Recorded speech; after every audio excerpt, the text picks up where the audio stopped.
You're listening to Leading Up with Udemy. This podcast is your guide to developing your skills as an emerging or seasoned leader. I'm Alan Todd, your host and the Vice President of Leadership Development at Udemy. Together, we can work, lead, and live differently to create a better world. Welcome back to Season 4 of Leading Up. I was so excited to have Brad Watt, the Chief Learning Officer from Colgate-Palmolive, on the podcast this week.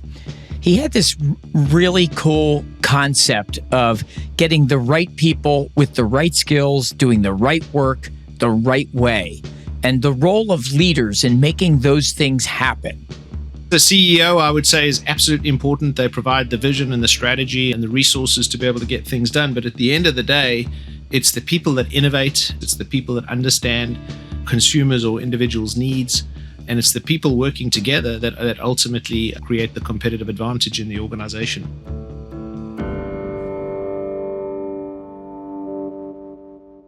Brad has worn many hats during his decades-long career at the consumer products company Colgate-Palmolive. He's a true global leader, having held leadership positions in America, Europe, Africa, and Asia.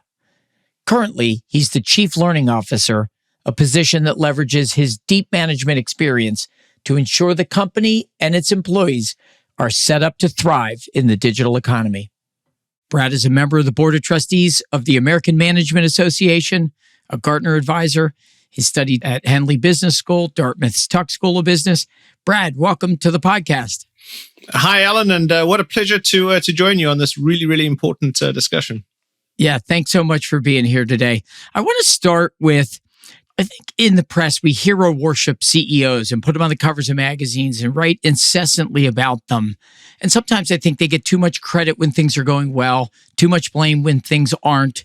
And you and I have talked, and you have a pretty strong set of thoughts around it's all about the team, not necessarily just the leader. So let's compare it then. I know you're a big fan of Formula One. Is it the driver or is it the team? I think it's both, right?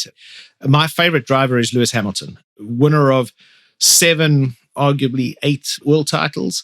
And he's an amazing driver who started at a very, very young age. And he just built the ability to be able to get into a motor car and do really well, right? So yes, the driver is important, no doubt. I don't think Mercedes could win a world championship without a great driver. But then it's the team. It's how everybody that works at Mercedes, from Toto Wolff, who's the leader, who provides the strategy, provides the resources, to the individual that, changes the tires or stops the car on the mark. Every one of them absolutely has a skill that is important. And it's the collective ability to be able to use those skills together that gets them to a 2-second pit stop that wins races, right? So I think the answer to your question is both. It's not one or the other, but the mixture of those two ingredients that actually creates the magic. So let's assume I'm not the leader. How do I best contribute to a high-performing team? Like, how do you think about that? How do you advise early career people? You do a lot of development, and I want to get to what leaders do well. But if we could just start, what do followers do well?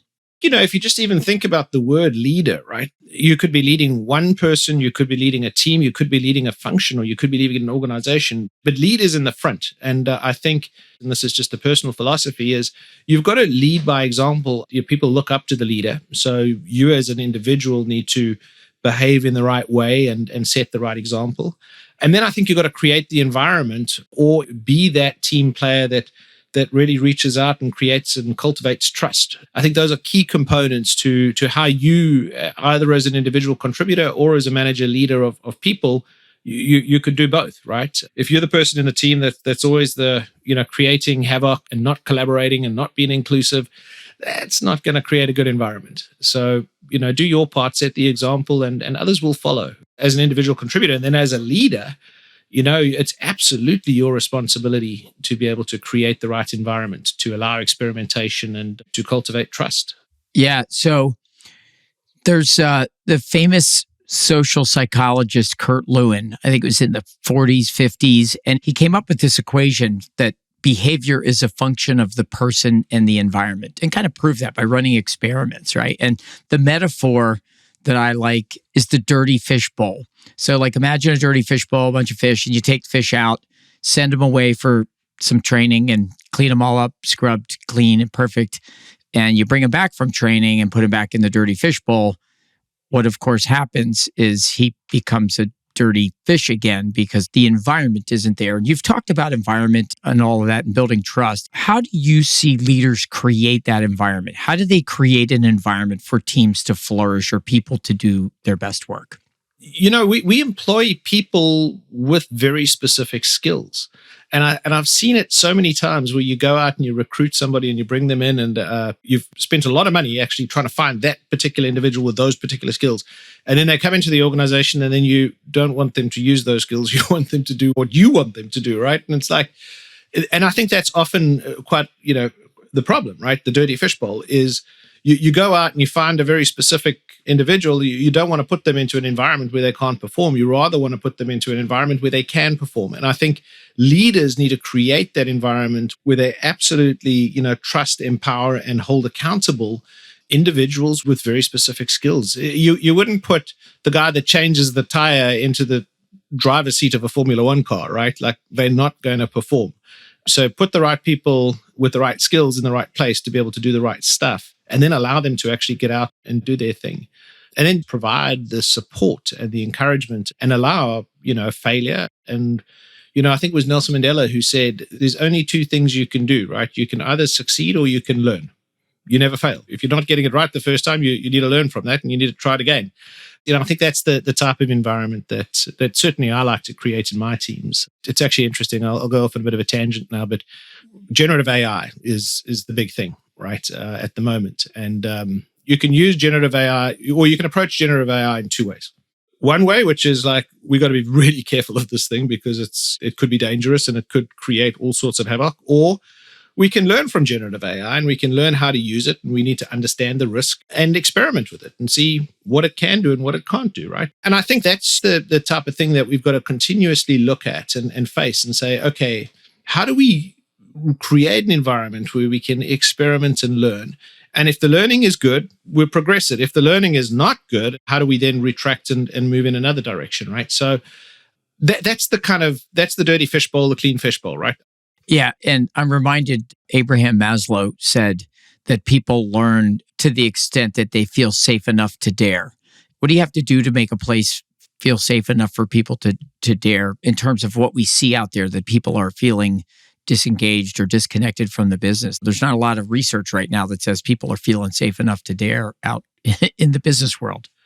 Yeah. I'll go back to my Formula One analogy, right? You're not going to get into a Formula One car in your first race. A lot of the successful drivers, they started in go-karts that, were small, and they learned how to handle a go-kart, and then they moved up to Formula 4 and then Formula 3 and then Formula 2. And then, ultimately they got to the pinnacle of racing, which is Formula 1.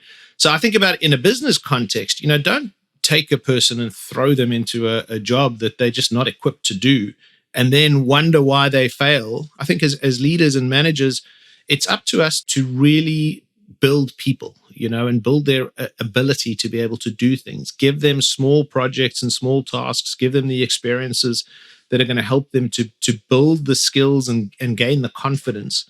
And then, you can move from smaller to medium to larger levels of higher accountability and more responsibility.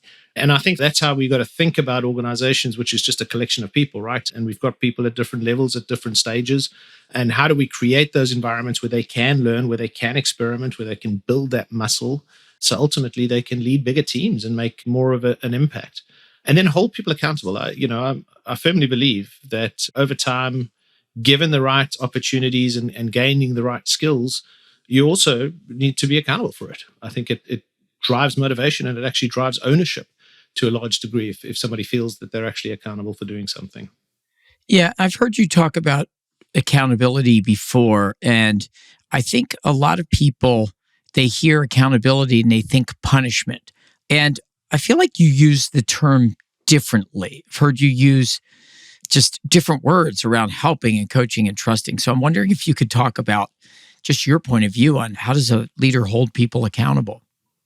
Yeah, I think, this is an area that's really close to my heart. And I'll just really reflect on the job that I do right now, which is as Chief Learning Officer. I think it's incumbent on me to understand the jobs that need to get done. And then, if you can understand the jobs that people need to do, and then the skills that they need to do those jobs, and I'm talking about hard and soft skills, right? Because I think a lot of focus is on the hard skill, which is, we're trying to build digital marketing campaigns. Have we got the right skills in the organization to do that? But we sometimes neglect the leadership capability. As you move from an individual contributor to a middle manager, what are those new softer skills that you need to learn? Communication, listening with empathy, and the like. And we need to equip people with those. So I think as a leader of others, your first job is incumbent on understanding what it is. What is the job that needs to get done? What are the skills that people need to do those jobs? And then equip them with those skills, right? So over time, send them to training, allow them the space to actually learn. One of the things that we did at Colgate actually to create capacity to learn was we introduced Learning Fridays, where individuals are expected to go out and actually learn something, either something as a team that they want a skill that they want to build together, or individually as a leader, one of the softer skills that you want to focus in on and work on, right? So creating the capacity to learn, I think, is absolutely critical. And as a leader, providing that opportunity for people, giving them the space to learn, giving them the opportunities to learn, and really taking that on as a personal responsibility so that in time you can empower them and hold them accountable. So, Brad, you have an orientation around leadership. And I've heard you say that the leader's first responsibility is to develop people.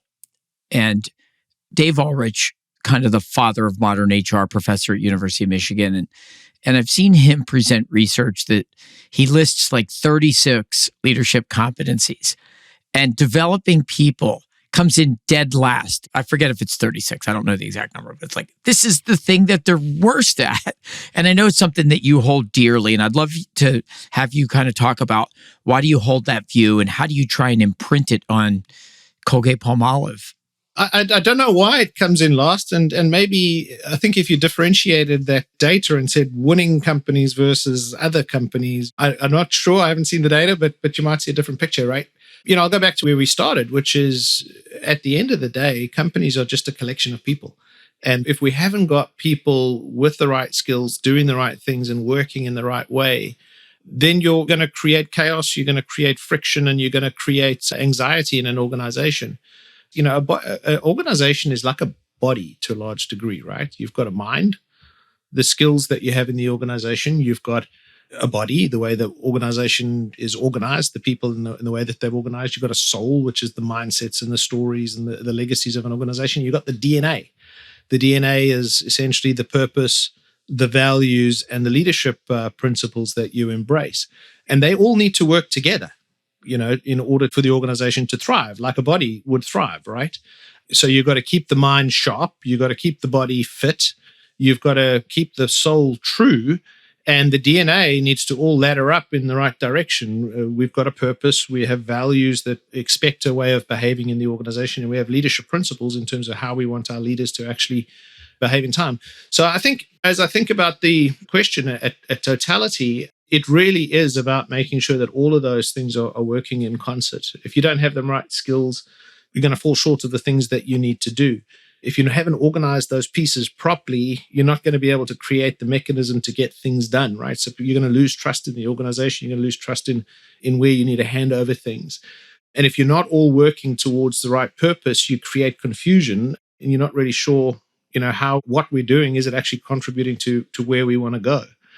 So I think that's the important piece of all of that, right? Is just making sure that you've identified and organized and then work on all those people. And it's leaders that help to define that direction and provide the environment to be able to get people to do the things that they need to do. And then just let them get out there and do it, right? Don't get in their way.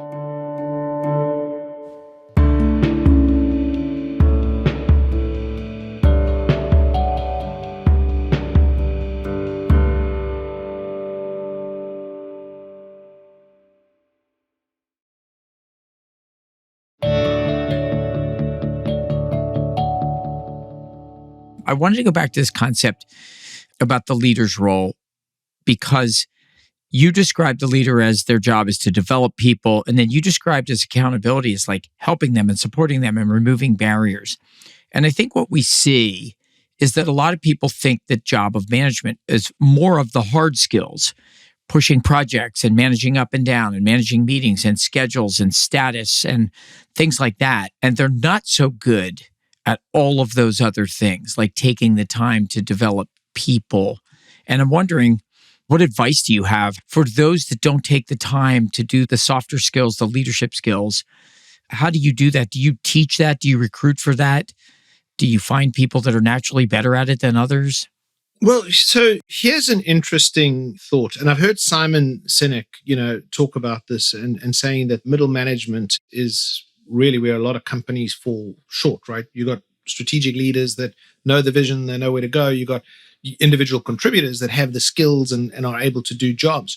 But what happens in an organization really is that these individual contributors who are good at task, good at doing things, they become that next level manager, right?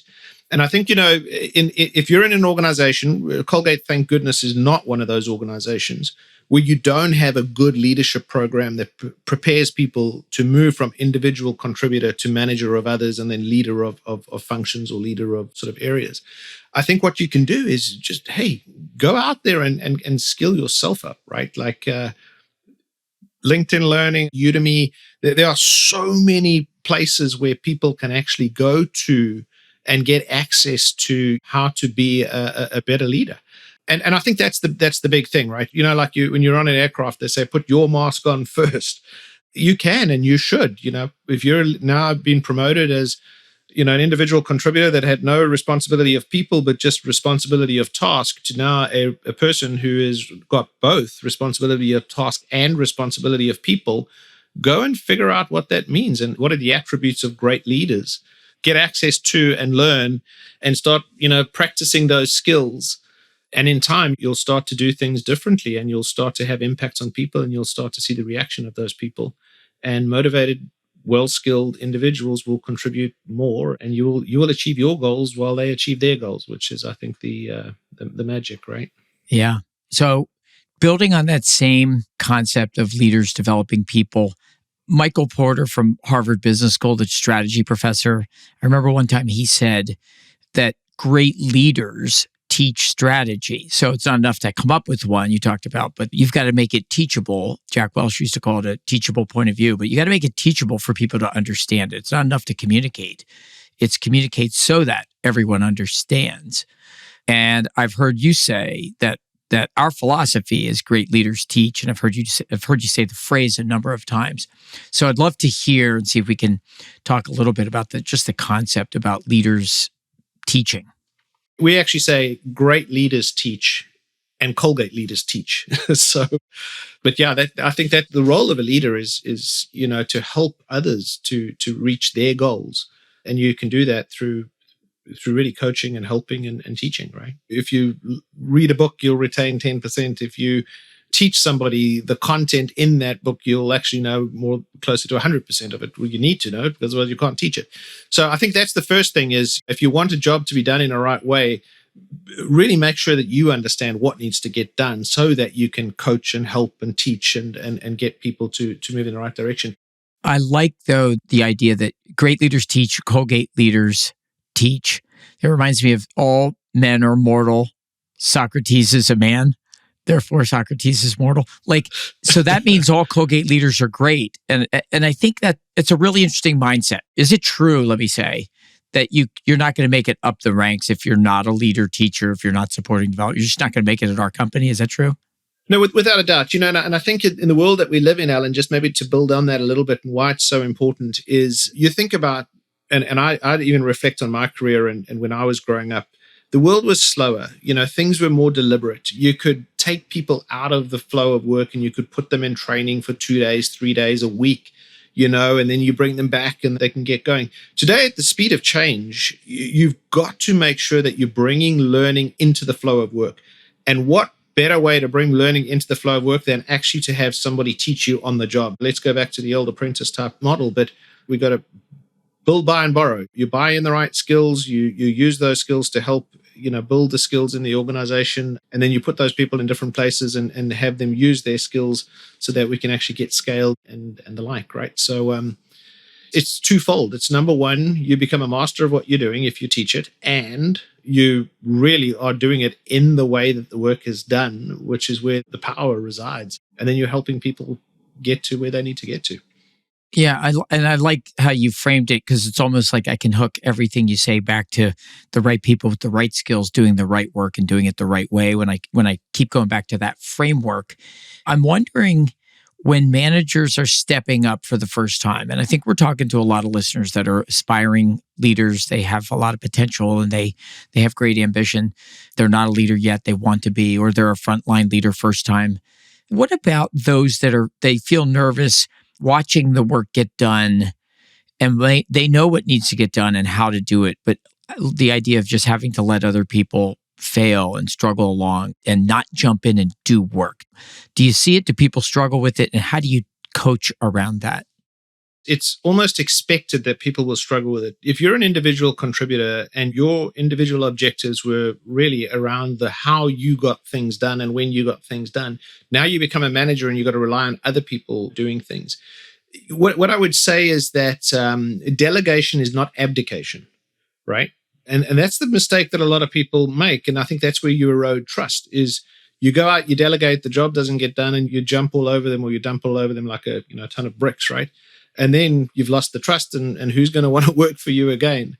Rather, it's, you delegate, and sometimes it actually means more work, right? Because then you've got to coach, and you've got to help, and you've got to remove barriers, and you've got to nurture and help that thing through.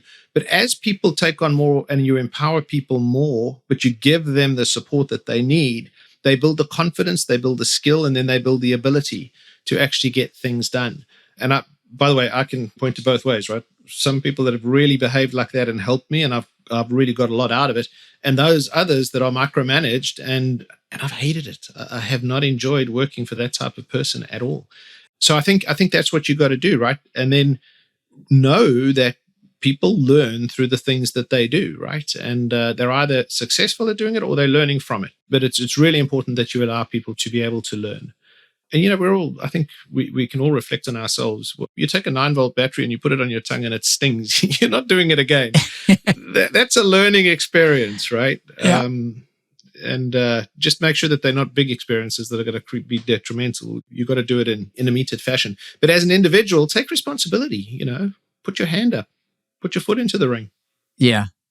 I love delegation is not abdication, right? So that as a leader, you must delegate and get work done through others, but you still have to get the work done. So you've really got to come to grips with supporting other people, coaching them, and doing the things to help them become successful. Yeah, and that's where I think, it's the environment that you create, right? If people are scared to come to you because they've got a problem, most likely they're going to fail. If they've got a problem and you're approachable and they can talk to you about it and know that you're not going to behave adversely, they'll be more likely to come to you and ask you, for help and guidance and inputs. What I always used to say, and I had a manager who did this, and it's like Robin Hood, right? Steal from the rich and give to the poor. He used to always say to me, don't come to me with a problem. Come to me with 3 solutions and I'll help you decide what the better solution is. And I think that's what you need to encourage, right? So you get people to really think through the pros and cons, what would work, what wouldn't work, where could we potentially get stuck. But based on the facts, this is where we are, and this is what I would recommend we do. And you might agree or not agree, but at least that individual's had the opportunity to think through the way things would turn out if they had gone any which route. And I think that's what we talk about when we talk about empowerment, is that, right? Well, it's back to Maslow's people have to feel safe enough to dare. And I think, how do leaders do that? And you've said they build trust. And so if I just think about trust for a second, a couple of interesting things. We know from Edelman's Trust Barometer, they do a big giant survey every year. And it was kind of interesting that trust of societal institutions is record low, like falling, crumbling. And not just in the United States, but around the world. But businesses are slowly getting better. But Gallup did a survey in May that less than a quarter of people strongly trust their employer. So not as strong. And then I look at the research from Kim Cameron and a group of colleagues at the University of Michigan. And this is what I thought was interesting, is that when high trust isn't present, and they mean this for society, organizations of any kind, social, your company, but when high trust isn't present, you need high levels of social control to ensure compliance and obedience. And I think, do you really want to run a company with compliance and obedience, or do you want commitment? And you've talked a lot about trust. So I'm wondering, talk about what you see as the role of a leader in terms of creating trust. That's such a big question, Alan, and I don't even know where to start, to be honest with you, because I think you got to start with trust. You've got trust to lose. I think it's very difficult to actually build trust. I think what you have to do is you say, I've got trust, and through my behavior, I've got it to lose. That drives a different type of mentality. I think compliance, you've got to have your guardrails, and I think it's important that people understand the guardrails in which to operate. But it's behavior at the end of the day. It's your behavior as a leader that drives the behavior of others in the organization. Let me just illustrate through example. If we really are trying to be an ethical company, right, which we are, I think we've been in the top 10 for the last 10 plus years, and we've got a very strong compliance program that we put into place. But it's not the big stick, thou ought to do this. It's more the, hey, this is part of our culture. This is who we are, and we're proud of it, right? So if you join Colgate, feel good, right? Because we're a company that really does good for mankind. And we've always done it for the last 200 plus years. We create products that are good for people. So, everything that we do is really thought through in a way that we don't want to lose that trust. We don't want to lose that with our consumers. We don't want to lose that with our employees. We don't want to lose that with our shareholders and our people who invest in us, right? But the role of the leader is key here. You got to lead by example. That comes back to what we were talking about right in the beginning. If you're going to do something, expect others to do exactly what you're going to do. So I think as it comes to establishing trust and building psychological safety and all of these kind of things, it starts at the top, but it's as important at the bottom, right? So everybody in the organization needs to buy into it, needs to work toward it. And I think when you do that together as a collective, that's when you get organizations that are, the politics is reduced and the ability to be able to speak up is increased. And so, Brad, how does that manifest, let's say, just building trust on a team, like a small team that meets every week? How do they build reservoirs of trust? Or what are the things people do that strengthen trust or the opposite, erode trust? Yeah. First and foremost, I think you've got to create an environment where people can absolutely speak openly. You're not going to take punitive action against somebody because they have an idea that's a little bit contrary to yours. We're not to say that you have to do what they say, but you've got to allow them to at least express what's on their mind. And then as a collective, you need to be able to listen with empathy and move beyond that and create opportunities where you can actually grow together. I think, I've seen so many leaders that just want it my way or the highway, command and control, and they don't invite participation and constructive dialogue. And that is toxic. Over time, that is just, nobody feels empowered, and they do what they have to do, the bare minimum and they stay out of trouble so they don't take risks, right? And in a world that we live in today, I think you've got to experiment, you've got to try things differently, and you've got to learn from those things. To do that, you need a psychologically safe environment. Otherwise, it's not conducive to learning and it's not conducive to growing. So what are the derailers for early career leaders? The career breakers, the things that they do wrong, a pitfall or something we could look out for? I think it is that move from I was in the spotlight based on the things that I did and the things I achieved to now my team is in the spotlight and I will be rewarded for the things that they do. And that's not so easy in the early days, right? So what happens is you thrust yourself into the spotlight for the work that your team has done. And by doing that, you're kind of eroding their contribution and you're eroding their confidence and their self-worth, right? Because you're taking all the glory. The more you can give your team the credit, the better it reflects on you. The more people you can promote, the more people you can push into the organization, the more it's reflected on you as a great leader, as a great developer of people, as a great skill contributor, because you're bringing the right skills into the organization and you're allowing those people to do their jobs. So, those are the things I think you've got to be aware of. The other thing which I think is really important is understanding the motivators of your team and how do you feed those motivators. Everybody likes different things, right? So understanding them so that you can help to feed them and get to know people on a personal basis. It's at the end of the day, we're all people. We're not machines, not yet. Yeah, I think that's, if I had to summarize in 2 words, the derailer, tell me if I'm wrong, but quiet ego. It's not about you when you're the leader. Now it's about them. 100%. Yeah, absolutely. The thing as a leader as well, what you've got to do is you've got to create that environment. You've got to remove the barriers, right? So that they can do the things that need to get done. You've got to talk up and you've got to motivate down and get alignment up and get alignment down. That's the role of a good leader. Is we can't do everything. We're going to do the right things. We're going to do the things that are important, the things that are going to move the business along and deliver to ultimately the purpose that we have as an organization, right? And not be derailed or pushed into and moved into different directions. Yeah, beautiful. So as we wrap up here, we have one question that we ask all of our guests, and that is, what are you curious about and learning now? Oh, boy. Personally or professionally, anything. Yeah, well, I always strive to be, just a better leader in totality. And I think that what I'm really, really interested in at the moment, and I'm spending a lot of time, and my team is doing actually quite a fair amount of experimentation in this space, is generative AI. I do believe that this is going to be a game changer. I do believe that there are huge risks associated with it.